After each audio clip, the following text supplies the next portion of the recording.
Well, howdy ho, how you doing? Hey, thanks for joining me today on my kind of dreary, semi-wet ride home. I didn't check the weather this morning like I should have and didn't realize it was going to rain today. Fortunately, it's all over. But I thought today, while I'm riding home, I'd talk a little bit about age. Age, that number that simply measures the number of times the Earth has completed its orbit around the sun since you were born.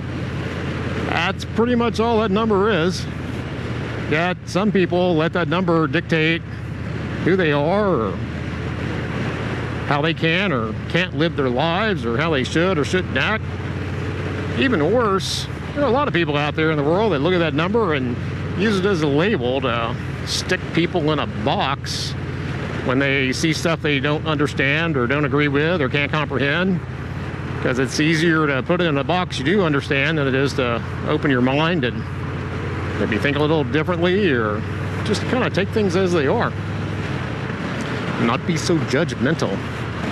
Yeah, if you're over the age of 50, then if you've done something like, I don't know, people think it's a little weird for that age, then you've probably heard the same stuff I have. When I decided to get back on a bike last year when I was at the age of 57. What are you thinking?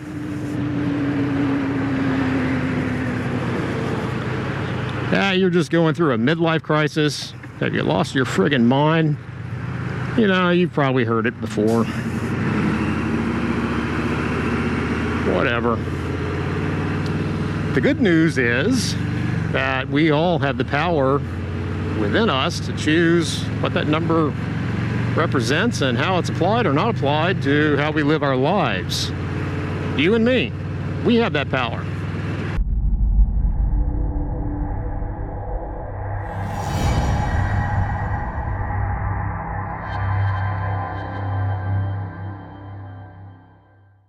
As we get older, we're sometimes presented with significant challenges, and our first reaction is one of, oh no, how am I going to deal with this at this point in my life?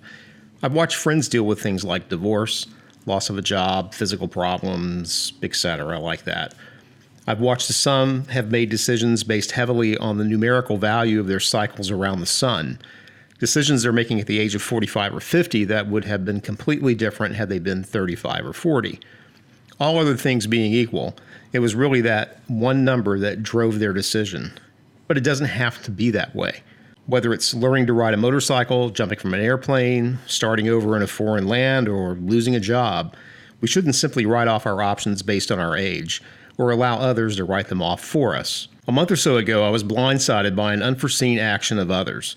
Never an easy thing to deal with. I could have easily have sunk into that, how am I going to deal with this at this stage in life funk?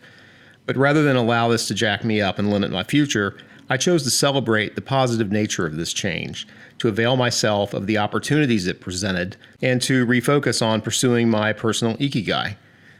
To take a risk on a new thing, to double down on others. It's the right decision at 58, and it would have been the right decision at 38. You see, we all have a choice. We can choose to give control of ourselves to others or to numbers. We can choose to allow the feelings or perceptions of others, negativity, chaos, stress, and the general bad mojo, to push us into that space where we're not living our life, but rather living the life that others wish us to. Or we can choose to reject all that stuff and embrace a full life, explore our limits, see the world through the lens of different perspectives, broaden our understanding of the world around us, our place in it, and experience all that's possible. Our age may put constraints around that, but it certainly does not prevent us from living our life to the fullest extent possible within those constraints. There's a lot that I don't know and understand, but I do know that we are all heading for the same destination. And one thing that I'm pretty sure of is that no one ever lies on their deathbed thinking, damn it, I wish I had worked more uncompensated overtime, or I wish I had sacrificed more of my dreams so that others could realize theirs. No, the I wish you hads are more likely around the regret of having not taken the opportunity to realize our dreams or having broad experiences during life. So yes, I chose to return to riding at the age of 57. And when the stereotypical Black Friday thing came last month, I chose to embrace the opportunity to ride out to the Midwest for the Midwest Moto Meetup and celebrate life with some amazing people. Something that I told myself for months I couldn't possibly do because of commitments that I'd made for the benefit of others. And my 58-year-old butt did it. My first road trip, 2,500 miles in 6 days on a bike that others say is not designed for that type of journey. And yet, we not only survived, but we thrived. And we're now looking forward to our next challenge and journey together.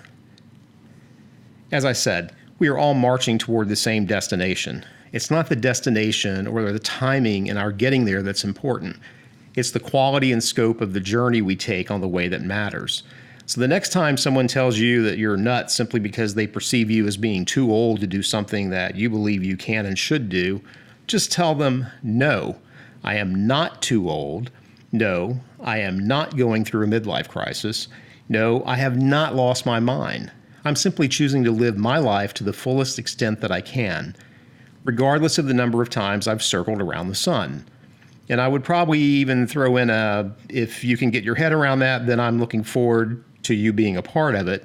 If you can't, then I wish you well on your journey. Peace.